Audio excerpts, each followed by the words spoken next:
All right. So we're out. We're out of the World Cup, Dave. But what else has excited you about the World Cup? All right, before we move on to Yeah. Elliot's question, Oh, yeah. I don't know if it's I think we all might have the same answer. Who was the MVP for the U.S. in this World Cup? Oh, I mean, it's certainly between Turner and Adams, in my opinion, but I got to go with Adams. even though you're blaming him for the goal, Dude, Matt Turner? Tyler Adams. you're blaming Tyler Adams. Adams for that first goal for not tracking. Yeah, even with that. I mean, he did so much other great stuff. Now, did Matt Turner have?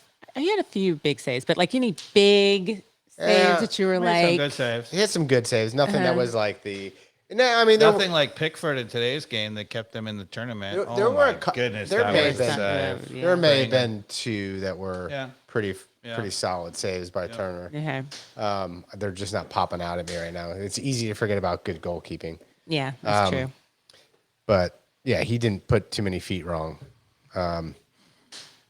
So, Carmen, who's your MVP? I have to go with Tyler Adams. Yeah, Yeah, it's a pretty easy Yeah. pick. It's a pretty easy pick. I really wanted to, fight with you, but Yeah, there's- I think it's Tyler Adams too. he was It's just everywhere. In the Everywhere. for example, in the Iran game, he single-handedly stopped Iran. Like every single counterattack, he kept them. They didn't have a chance in that game, and it was almost all him. In the England game, he was everything. I mean, Again, the disappointing part of the World Cup for me is not more Brendan Aronson. I mean, when he was on the field, he was positive in every way, and you only got to see him for the most part for maybe 30 minutes at the end of the and half. I'm okay if ultimately if Gio Reyna had been selected over him. I don't have a qualm with that. But- But I would have said, look, because the other thing I thought happened is I thought Weah tired a little bit. He wasn't as good as But it went on. that's my point about Aronson is Aronson can go 90 minutes. You know it. I mean, he can go 90 and then more. And we didn't take advantage of that. But honestly, I probably would have rotated such that amongst those four, I would have scrapped the whole playing as round peg in a square hole, right? Yeah. And then I would have actually had three of the four of them, and I would have rotated, so they all would have gotten started. Yeah, but even like you get Reyna in there and Aronson, like you said, and then you're playing false nine with Pulisic. By the time you bring Weah in for Aronson at the 70th minute, like Aronson has worn down not only his player but the other three around him. Like, and that's the difference. Yes. And No, now, no, and it- now you yes. got Weah coming in like, aha! Here's a big bag of Not gas. only one goal but two goal Yes. in the DNA of a Ballon d'Or. Yes. Yes. But you can't do it at the start of the tournament. You had to actually try it during qualifying. Yeah. Right. Mm-hmm. And it was so telling that all this controversy with Gio Reyna and the fact that he wasn't playing, and people were asking him, and somebody finally asked him, "Oh, what about playing him in addition? And have you ever considered that?" And Berhalter said, "No, I've never considered that." Never crossed my mind. Now I think he meant that I've thought about it, and no, that's not the way I want to play. But it almost came off like, no, it's never crossed my mind. Right. Now, I will say with Gio Reyna coming on against Netherlands, he had a couple good moments, but he was largely invisible for a lot of minutes of that game when he was on. Yes, but what I would have said is that, and in fairness to Berhalter, there wasn't really much of a time when all those guys were all healthy during qualifying where you could have really tried it so much. But there were times when we had three of those four guys. There was time in qualifying, and even if there wasn't time in qualifying, there was time in these in-between matches. Like, you had to try it. You had to get it in there. And maybe you say, like, it didn't work, but I would have said you have to try it, and your job as a coach is to figure out how to get them to do that together, to have a system where it's plug and play. Any one of those four guys can play across the three. They're going to have enough interchanging to cause havoc, but not so much where we no longer balanced, right? Yeah. So we are pushing towards the quarterfinals right now, correct? Yes, We've got a couple already locked in, including the Netherlands correct. and So far, all Argentina. favorites. Argentina came back after their woes against Saudi Arabia and have looked pretty solid. By the way, do you know who got about 21 minutes in the game for Argentina in their third game? No, but I've heard he plays for Atlanta United. Yeah. Our ATL United, Thiago Almada. And he looked very good. He did. Yes, he did. And he really should have had an assist in that game. He played a nice layoff between he and Messi, and then he pokes it through for a perfect little layoff for a guy who chips it, gets fouled by the keeper, and for some reason they don't call PK there, which, by the way, that was definitely a PK in that game. You can't wreck the guy who chips you as part of your follow-through. Like in the normal run of game, like that was a PK, and I don't understand how that didn't go to VAR and was a PK, and then Thiago Almada gets his assist, but maybe I'm biased. No, I want to go with you. But yeah, it really was a PK, and I understand why they didn't, but it was almost like they forgot the rule on, you can't just go smashing the player after. But Argentina, I mean, while we're on the subject of Argentina, right? You guys asked me prior to the World Cup what I thought about Argentina. And I said Argentina, to me, is two different teams, right? If you play Lisandro Martinez, this is a dangerous team that could go all the way. If you don't play him, then I think their back is too weak. I don't see Otamendi being able to do it, right? So here's what's happened. So Lisandro Martinez did not start the first match. Mm-hmm. I don't know if you recall what happened to Argentina in the first match, but they lost. But I do remember you talking about this in the last podcast. And then in the second match, God bless him, the coach starts Lisandro Martinez, and Argentina wins. Okay. And then in the third match, they start Lisandro Martinez, and they win again. Okay. They get to the round of 16. Who goes to the bench? Lisandro Martinez. What in the world? And they started off really, really poorly. They had a horrible first half. What did he do at halftime? Lisandro Martinez. I'm seeing a pattern. Like, really? Really? So Argentina is building back their credit, though, and it sounds like maybe this key player is going to be a part of the formula, hopefully. Leave him on the field. Like, seriously? Leave him on the field. So it was Netherlands, Argentina through, and then today, right, was we had the Poland. England. It was France. France gets through against Poland, yeah. And Poland, again, missed their chance at the beginning of that game to not have the wheels fall off like they did. Yeah, we didn't actually talk about that. So it's a huge moment when you're a little bit of an underdog and you get an early chance, you got to bury it. Yeah. Right. And the U.S. Pulisic had that early chance, right? That he honestly, I think he kind of just took it kind of, not half-assed, but he kind of. I think he thought he was offside. He thought he was offside. I thought he was offside. offside. Right. And he wasn't. He wasn't. There was a guy in the back, right? Yeah, So, that was painful. That was painful. So we didn't take our chance either, and that changes games. Because the same thing in the England match, Senegal had the early chance, right? And it's not that they did poorly. The guy hit an amazing shot, but Pickford comes up with the save of the tournament. That was ridiculous. Unbelievable pot of the side, Yeah. and super strong to deny that. And that's what they needed, because then they were really, actually, Senegal was by far the better team in the early play, right? England gets one counter, they score a goal, and after that, it was over. Right. They suddenly, and England was tight. They were playing tight. And as soon as they got the goal and they were like, oh, one mistake isn't going to kill us, they just started streaming forward, and it was just chance after chance after chance. So Poland missed their chance early on. Yeah. And, man, Mbappe, as much as He's good. the guy irritates me, so as far as being fast, right, like with the ball, like watching that game, he's got, over every other player in the world right now, a different gear that no one can keep up with. With the ball, I mean. With the ball. I agree. Not one player in the That's world. his strength. That's his strength, is just to, like, he knows how to bring you in and then just push it past you. And then right when you think that you're keeping up with him, he goes into another gear that you're like, dude, I've never seen anybody run that fast. Like, I mean, he did that. Like, I was only partially watching the game, but every time I was like, man, that's like, you only have that window in your career where that's your advantage. Like, maybe that's another 3-4 years where he can use speed as his X factor. But also, man, that one goal where he cuts it back and just blasts it far post in upper 90. I mean, that was ridiculous. So does Paris Saint-Germain win the Champions League? I mean, they should. I've been saying it, the first year they had everybody together is a disaster.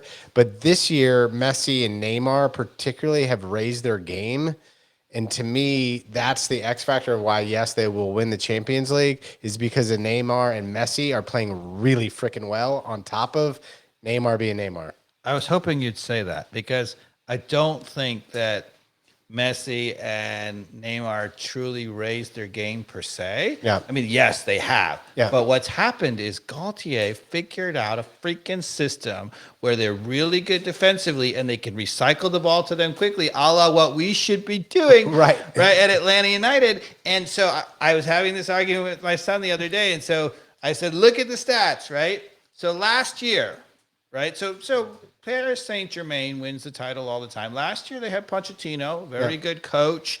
They won the League One title, right? So last year, they scored 2.5 goals a game, right? And they gave up 1 goal per game. Yeah. It's pretty darn good. That's about as good as you'll ever see in a professional league. Except this year, they've gone from 2.5 goals per game to 3 goals a game. Mm-hmm. And they've dropped from 1 goal a game to 0.5 goal a game against. So Gaultier has added on 0.5 goal per game offensively and taken away 0.5 goal defensively. They are now 3 goals for and 0.5 against. I mean, I'd have to write again our friends at 538 to find out. I don't think I've statistically seen that in a major league ever.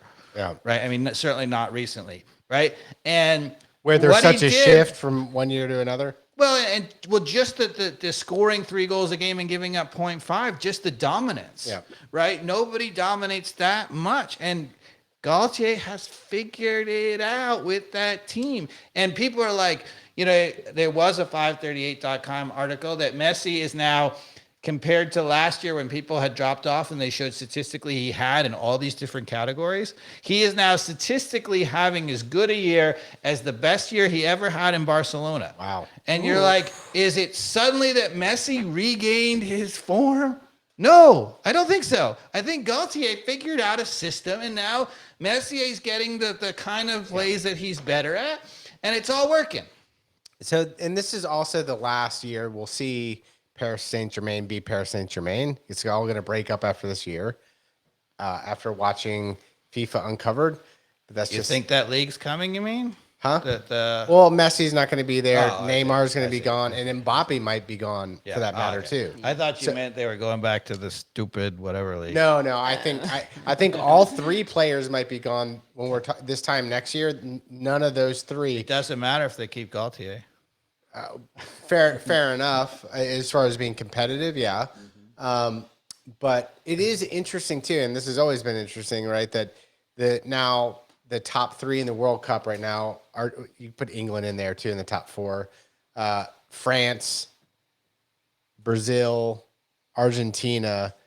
The 3 stars on all of those teams play on the same bloody club team. Yes. It's just, I mean, it was always a weird thing, but now it's like just even more relevant that those guys are going at each other. And you know who's going to come up on top? Who? Our boy Neymar. Neymar's going to win it this year. He's finally back, and he had a game off to rest, so he's playing tomorrow. Yeah, and he's, I mean, that's when you're sitting and watching, you're probably going to be hungrier. Hopefully his ankle's gone down. I mean, it did look pretty nasty in the photos. Yeah. So, all right. So we now have a South American side of the draw and a European side of the draw. Okay. Right on the 2 sides, right? So England, France, Spain, and Portugal are the favorites all on one side of the draw. Yep. And the other side of the draw is Argentina, Brazil, and what we would call the European South American team, the Dutch, who were created for their floor, right? So anyway, you got the two South American heavyweights, Brazil and Argentina, on one side of the draw, and all the European teams on the other side of the draw. So it's shaping up as, if form holds, you got Argentina, Brazil on one side in the semifinals, and two of the four European teams. Wow. I mean, It's gonna usually because of the craziness that happens in the opening rounds, you get some weirdnesses, right? And it can't happen, but it's all set up for you're going to have, so far, all the favorites have won in the round of 16. If that's true, you're going to have basically the top 8 teams in the world in the quarterfinals. They're all going to get through. So it's the Dutch, and it's Brazil, and it's Argentina, and probably Croatia, who's usually not such a whatever, but recently has been really the other kind of team. They've been really good. Yeah. And then on the far side, on the other side of the draw, you have England, France, Spain, and Portugal, right? Yep. And you'd be hard pressed. I mean, I know in fancy football, there are some really good teams up and coming in the world, but the traditional heavyweights in the world, what most people would have probably listed as their top 8 would probably be that.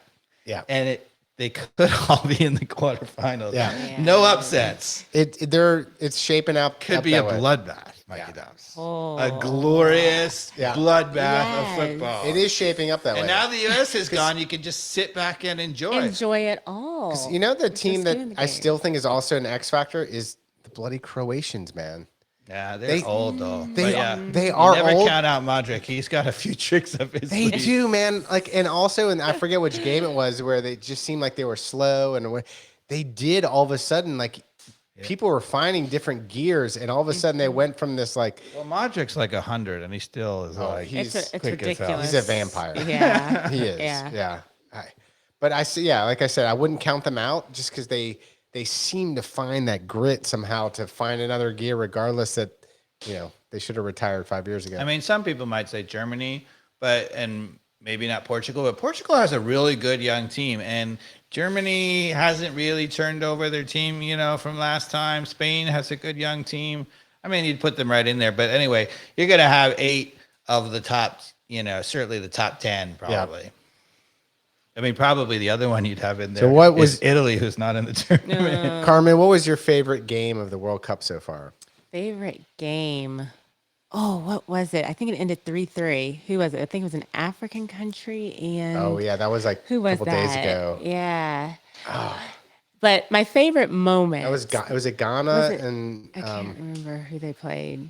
yeah. But my favorite moment, though, I'd have to say, was the ending where Uruguay got bounced and Yeah. Korea went through, and it was just one of those, like Yeah. the happiness, the Those sadness, games the, were like- fun to watch. Those weird ones where like Yeah. somebody's gonna advance on the fair play rule. Right. It's It like, was what's by- going on? Right. What's It going was on? by far the closest group stage ever, statistically speaking. Yeah. Right. That there were no teams that won and had 9 points that won all 3 games and just dominated a group. It didn't happen. Yeah. And that's a credit.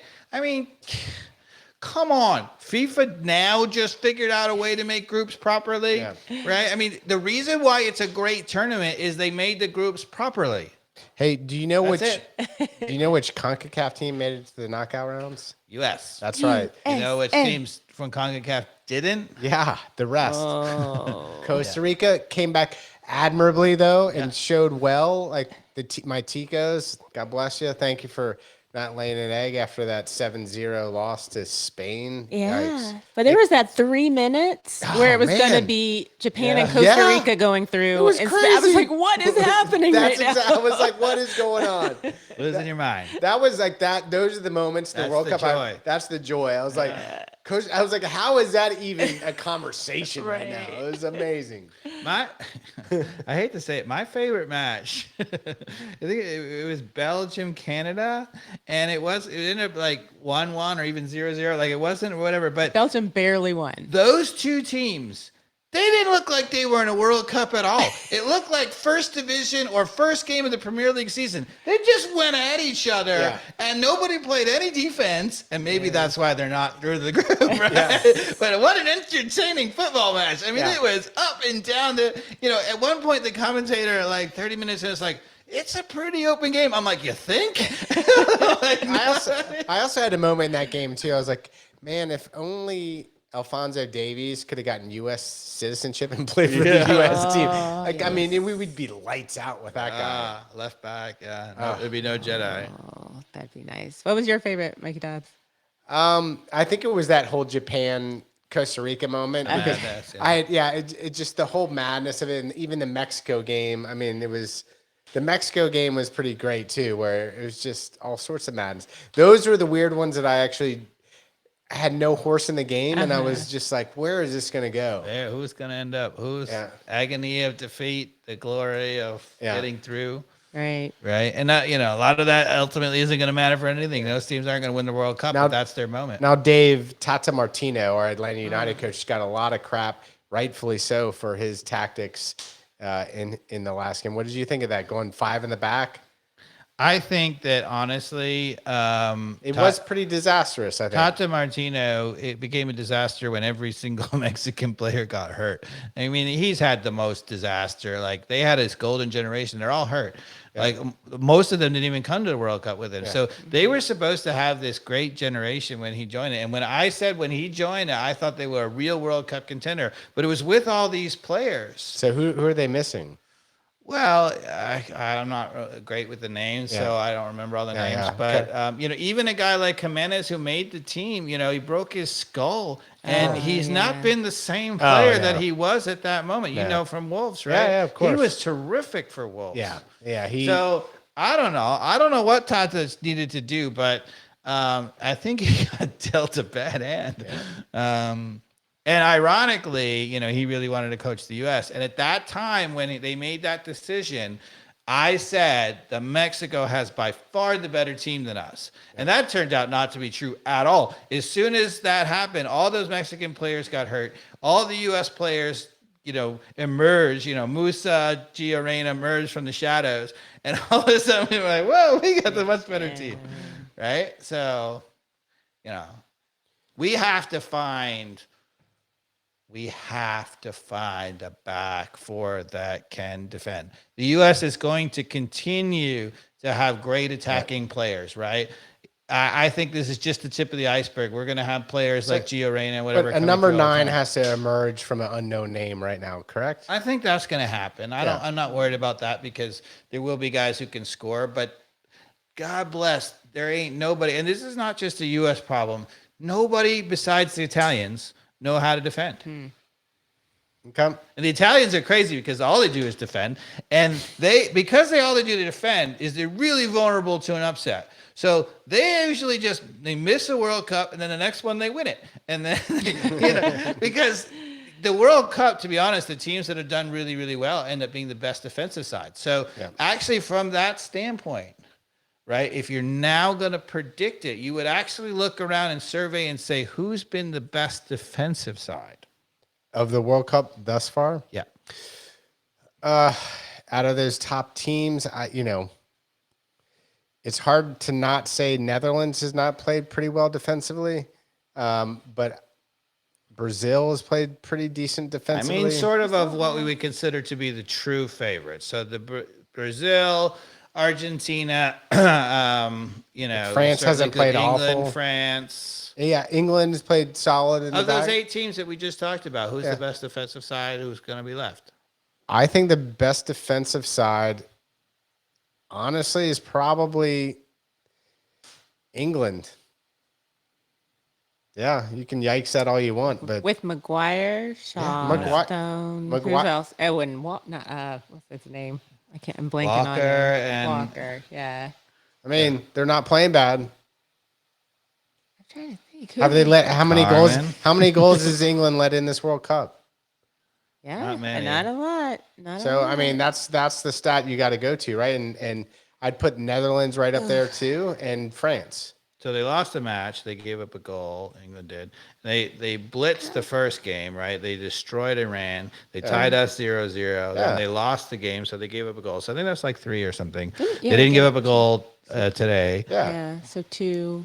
Yeah. Okay. All right. What do you think, Carmen? I don't think it's England. Yeah, I was about to say Brazil, but the last game they played, they lost, right? Yeah, Cameroon 1-0. But yeah, but it wasn't a must-win game. They were just, and they had a lot of second side. But what about those first games? Did they give up any but goals? I thought Casemiro was fabulous. He was good. I'm trying to think. Did they give up any? I think it was 2-0, and then what was the second game they did? I don't remember. And their keeper, I mean, you're gonna have their keeper's gonna be good. Keeper's the best. Yeah. So And even if he gets hurt, the second best. second best, I know. So Brazil, I think, looked pretty good. What about France? They look good too. Yeah. It's those teams. Oh yeah. But I still got to say the stats are stats, and England's probably looking the best as far as the sheets. Doesn't mean they're naturally the best defender. I hear you, Dave. If you just start poking at the back line, but you know they played well enough to only give up one goal, right? See. So the Netherlands in the first round gave up 1. They gave up 1 to us, right? England gave up 2 in the first round and none today. Yeah. So 2 Argentina gave up 2. Altogether. Yeah, in the first round. And that was just Saudi Arabia, right? Mm-hmm. Yep. France gets given up 3. Yep.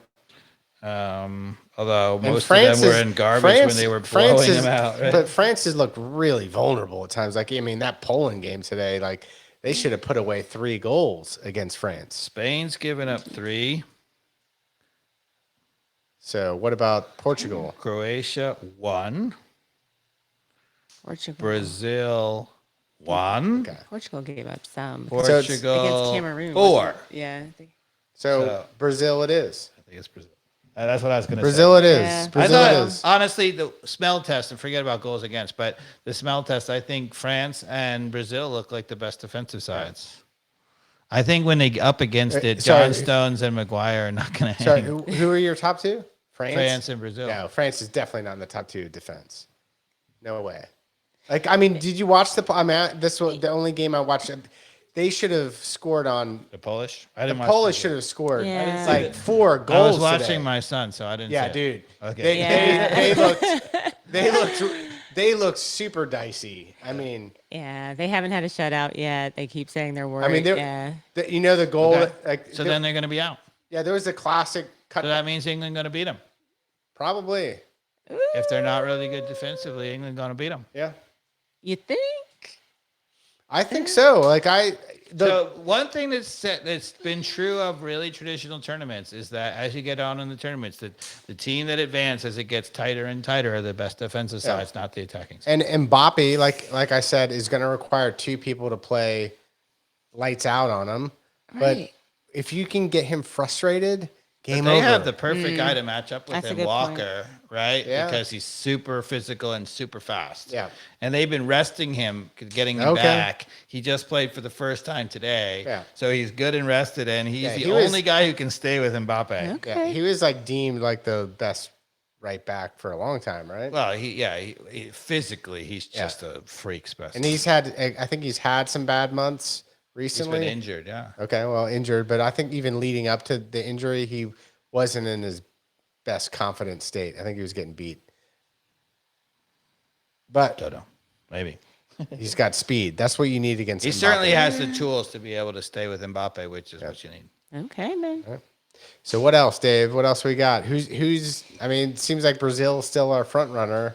Yeah, I'm sticking with Brazil. I had Brazil before the tournament, So- and I'm sticking with them. And I admit I lost the bet. France made it out of the round of Shocking. 16. Yeah, shocking. But had you watched the game, it really, They were never going to lose to Poland. dude, you should have watched the game. Yeah, but you know, They like look once the wheels fell off. But I mean, Poland should have scored. well, that's the thing. and You know, these scored. teams are good, right? You know, and so even if you're a dominant team, you give up that first goal, you can be in trouble, right? Yeah. I mean, if England gives up that first goal today against Senegal, they would have been in trouble too. And I mean, that's just it. I mean, in Poland, very much looked like they could have snagged that first goal quite easily today. I mean, there was like 15 minutes there. It was like how are they not scoring? There was a moment where, I mean, it was like one of those, like, how did it not go in the net? Like, Were Yeah. any of the chances fall to Lewandowski? Because he won't miss. It must not have been Lewandowski. he had one. He definitely had one. He He's had the one best that, finisher there is. Yeah. and the end of the game, he hit the last play. He got a penalty kick goal to end the game with the last second. But that's his Yeah. last World Cup. Yeah, I don't know. I feel like even if Poland had figured out a way to put one of those in the back of the net, France would have just been like, okay, and here we go. Kind of like Here they we did go. against You Australia. just or pissed them something, off. Right? Yeah. Yeah, fair. So, lots of soccer ahead.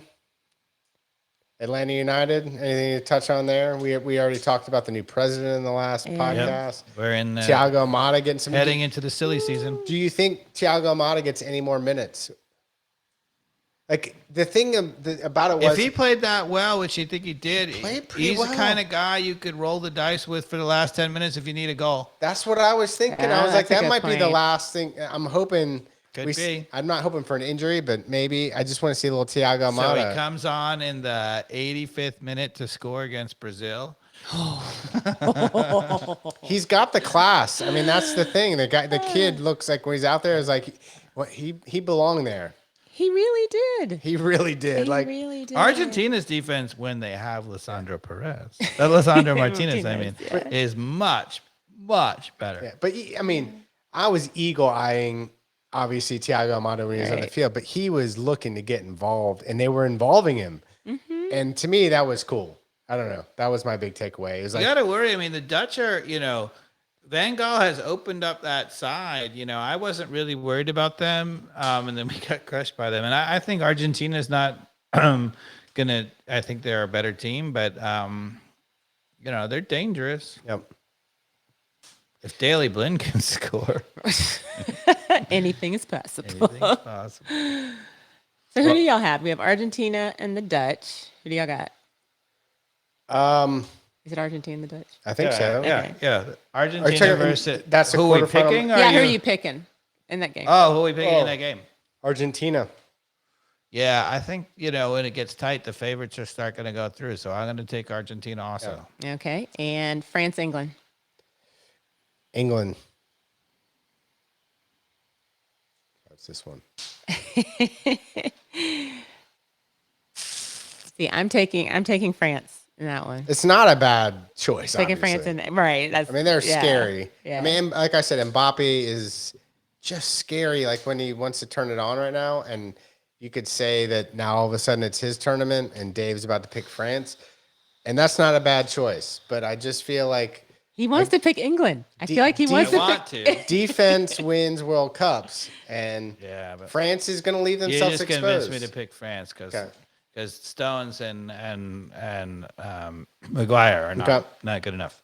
Okay. Yeah, it's So a tough, France. It's a tough and, one. And if they held on, England, of course, is always losing in penalty But kicks. it's all going to be. I mean, these matchups are already glorious They choices. are. They Like really Argentina, So let's say Netherlands. if it That's goes such a great through- matchup. Well, we shouldn't pick. We don't want to pick ahead of games that didn't happen. Someone's going to lose. Someone's going to get upset. Yeah. You would think. This is what I said when Germany and Argentina lost their first games. But I said to you this, and I think maybe you or someone else was disagreeing with me. I said one of them is going out in the first round, and we're like, no, they're all going to recover. I'm like, statistically speaking, one of them is going out, and statistically speaking, one of the favorites that's remaining, Brazil, Portugal, Spain, or Croatia, one of those four at least is going out. But statistically speaking, You got to say though the two upsets, right, that didn't make it are Germany and Belgium, right? Mm-hmm. And to be fair, they're the ones that aren't that much of a surprise really when you look at it, right? Like Yep. the golden generation of Belgium, they were already, there's a lot of talk that they missed their window. And Germany, while you never count out Germany in a World Cup, you were kind of like, I don't know that this is a real great German team. Like, Yeah. it didn't seem like that was on to the be table. fair, it's a wide open draw. There's no dominant team in this Yeah. World Cup. It used to be that, Brazil, and if you go back to the 94 World Cup in the U.S., Brazil had Romario and Bebeto. They had a very good team around it, and everybody kind of knew they were winning the whole thing. I mean, it could have happened that they didn't, but they were heavily favored. There is no heavy favorite like that in this tournament, right? It is a wide open. I mean, Brazil, Argentina, France, England. Who's Morocco could all win it. Who's Morocco play? Morocco plays against Spain, right? I think they got a chance. Is that true? I hope so, because I'm in a part of a betting pool, and I got Morocco as my last team. Since the U.S. got knocked out, I'm kind of cheering for Morocco over Spain. I have Morocco versus Spain popped up. I don't know if that's actually what it's going to be, though. Let's hope. Let's hope. What we got? Yes, Tuesday at 10 a.m. Morocco versus Spain. Yeah. I think Spain it got a little bit of false swagger after that 7-0 Costa Rica match. I don't see Switzerland beating Portugal. Well, I could be wrong. Oh, I forgot about Switzerland. I don't see that either. I think Portugal goes through too. And then you're back into that sweet spot of, let's say it's Spain, and it's going to be madness. But absolute madness. Could see Japan stunning Croatia. I could see that too. I could see that.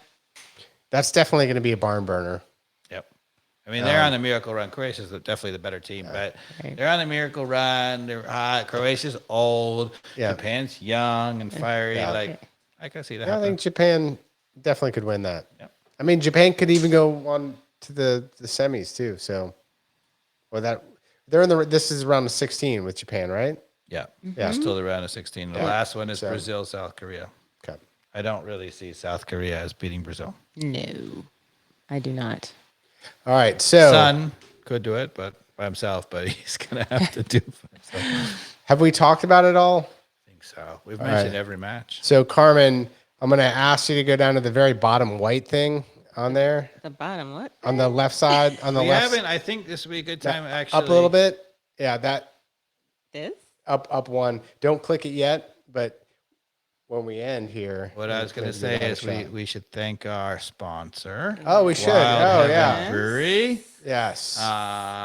They gave us delicious beer. What was the name of this beer? I hadn't had it yet. ATL Easy Ale. It was good. It was very good. It was really good. Yeah. I'm an EBD, emergency drinking beer fan, but ATL Easy Ale might be my favorite Wild Heaven beer all of a sudden. It was really good. Although I may have OD'd on it because we didn't finish the keg at the party. Did you try to finish the keg yourself? You know me. I'm like, the next day, I'm like, we got free beer.